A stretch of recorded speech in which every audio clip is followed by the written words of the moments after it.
السلام عليكم ورحمة الله وبركاته. أهلا وسهلا بكم في درس جديد في قناتكم كود أند كيور لتعليم البرمجة والفوتوشوب. والنهاردة هيبقى درس لذيذ إن شاء الله لأنه أول تطبيق عملي في الفوتوشوب. الحقيقة أنا فكرت إن أنا مثلا ممكن أشرح لكم الأدوات كل أداة في حصة بقى أو كده، بس فكرت في إن إحنا ممكن الأسلوب الأسهل للتعليم إن أنتوا يعني تعملوا تطبيق عملي على طول، يعني تطبقوا عملي بالأداة فأنتوا هتفهموا شغل الأداة لوحدها. فهندخل على طول النهارده هنعمل تطبيق عملي لإعلان في مطعم، إعلان عامل ديس أكاونت على مثلا برجر، هو مطعم برجر مثلا، وهنعمل ديس أكاونت مثلا ساندوتشين ب100 جنيه. أوكي، يلا ندخل على طول. أول حاجة هنيجي هنا من فايل، هنعمل اوبن عشان نجيب الصور اللي هنشتغل عليها. انا بصراحة كنت منزلة شوية صور من على جوجل. جوجل طبعا مسهل الدنيا، وفي برضه دلوقتي الذكاء الاصطناعي شات جي بي تي او عربي اي اي، في مواقع كتير لو عايزين اكتبها لكم. بنجيب منها الصور اللي احنا عايزينها. يعني احنا لو بحثنا بس في جوجل على كلمة برجر، فتحنا الصور هيجيب لنا اشكال والوان كتير، بس عشان انا مش عايزة اطول عليكم انا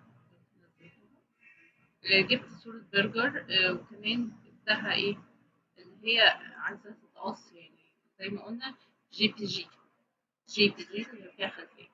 اوكي، هفتحها هنا زي ما انتم شايفين كده، وهبتدي ايه هكبر. احنا هنكبر بايه؟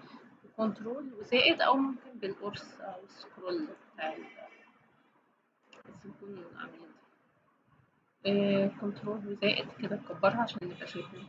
طيب، احنا دلوقتي عايزين نقص ساندوتش البرجر ده لوحده خالص، عايزين لوحده عشان نستخدمه في الخلفية. هنيجي برضو نعمل اوبن الأول عشان نجيب الخلفية بتاعة الإعلان اللي احنا هنعمله. أنا لقيت الخلفية دي كويسة يعني، فهجيبها هي أشتغل عليها. أهي فتحت لي في واحدة جنب دي. يعني بص، احنا عايزين نرجع للساندوتش، هندوس هنا هيجيلي الساندوتش، نرجع للخلفية اهي. شايفين بيجولي جنب بعض، ممكن أعمل اوبن لكذا واحدة جنب بعض عادي خالص. برضو هنكبر شوية عشان هي صغيرة أصلا. بس كده. طيب هنرجع للساندوتش وعايزين نقص. هنقص بإيه؟ بصراحة في أدوات كتير أوي للقص وكده، إن إحنا نشيل حاجة من الخلفية أو نشيل خلفية من حاجة.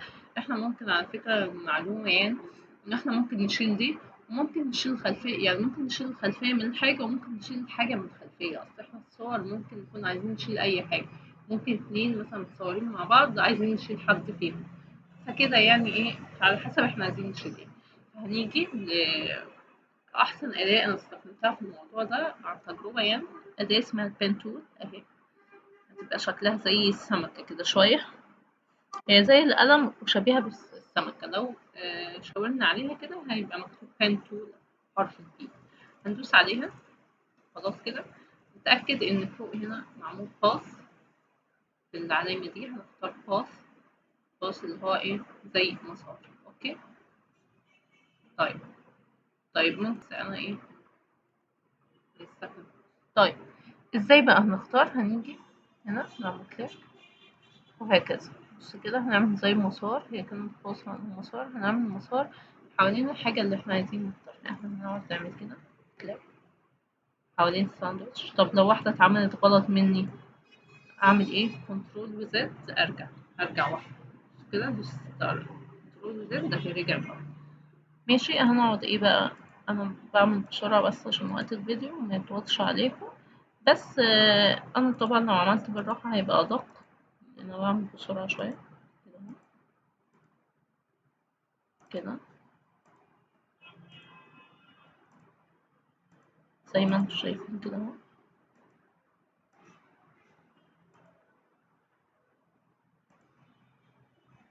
اهو.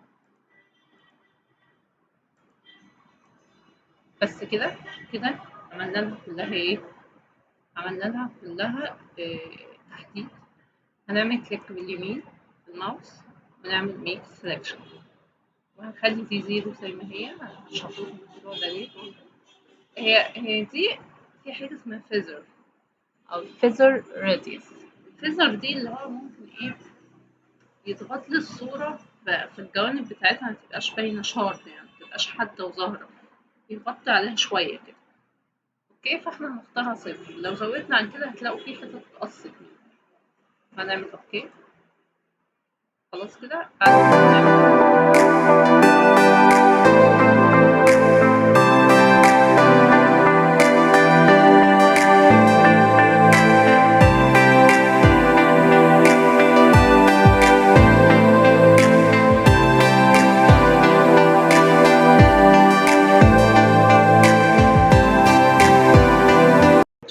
نخلي دي زيرو واوكي. اوكي كده. بعد كده هننزل تحت هنا في حاجة اسمها add mask add layer mask، هندوس عليها كده. ايه، طلع الساندوتش لوحده زي ما احنا شايفين. هندوس على السهم اللي فوق خالص ده اللي هو عبارة عن اسمها موف تول، لو شاورنا عليها يقول لنا موف تول اهو، موف تول او في ده كده احنا نقدر نحرك ده براحتنا.